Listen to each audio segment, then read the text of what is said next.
नमस्कार विद्यार्थी मित्रांनो, आजच्या या व्हिडिओमध्ये मी तुम्हाला दाखवणार आहे इयत्ता 10वी सायन्स अँड टेक्नॉलॉजी पार्ट 2 चा रियल बोर्ड पेपर। हा पेपर बोर्ड परीक्षेसाठी खूप महत्त्वाचा आहे, त्यामुळे व्हिडिओ शेवटपर्यंत नक्की बघा आणि आपल्या मित्रांना शेअर करायला विसरू नका। दरवर्षी बोर्ड परीक्षेमध्ये 5 ऑब्जेक्टिव्ह क्वेश्चन दिलेले असतात। हे प्रश्न खूप सोपे आणि बेसिक कन्सेप्टवर आधारित असतात, त्यामुळे तुम्ही नीट विचार करून उत्तर द्या। ऑब्जेक्टिव्ह प्रश्न सोडवताना काही गोष्टी लक्षात ठेवा। प्रश्न नीट वाचून घ्या, सर्व पर्याय बघा, घाई करू नका आणि योग्य पर्याय निवडा। हे प्रश्न लवकर सोडवता येतात, त्यामुळे आधी हे प्रश्न पूर्ण करण्याचा प्रयत्न करा।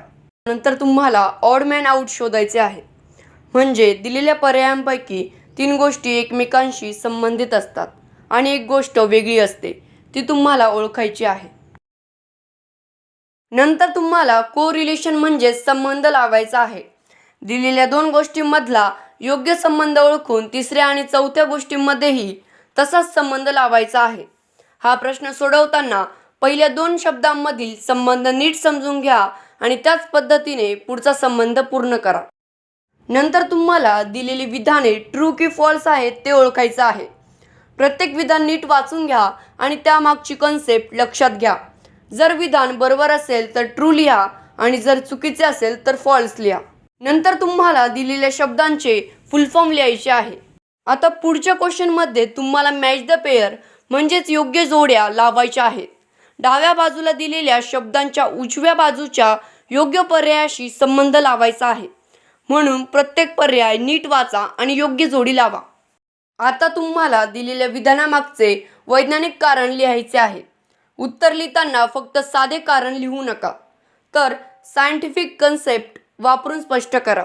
तर तुम्हाला दिलेल्या प्रश्नांपैकी कोणतेही 3 प्रश्न सोडवायचे आहेत, म्हणजे सर्व प्रश्न सोडवणे आवश्यक नाही। तुम्हाला जे चांगले येतात ते 3 प्रश्न निवडा आणि त्यांची उत्तरे लिहा।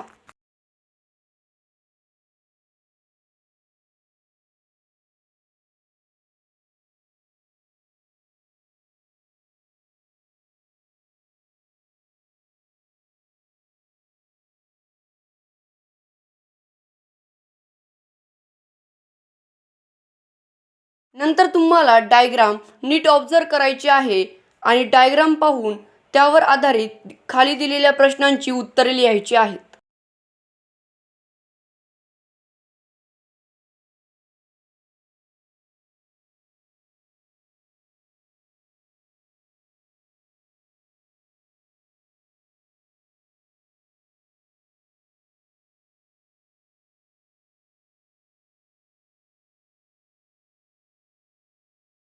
जर तुम्हाला व्हिडिओ आवडला असेल तर व्हिडिओला लाईक करा आणि असेच पेपरचे व्हिडिओ पाहिजे असेल तर आपल्या चॅनलला सबस्क्राईब नक्की करा।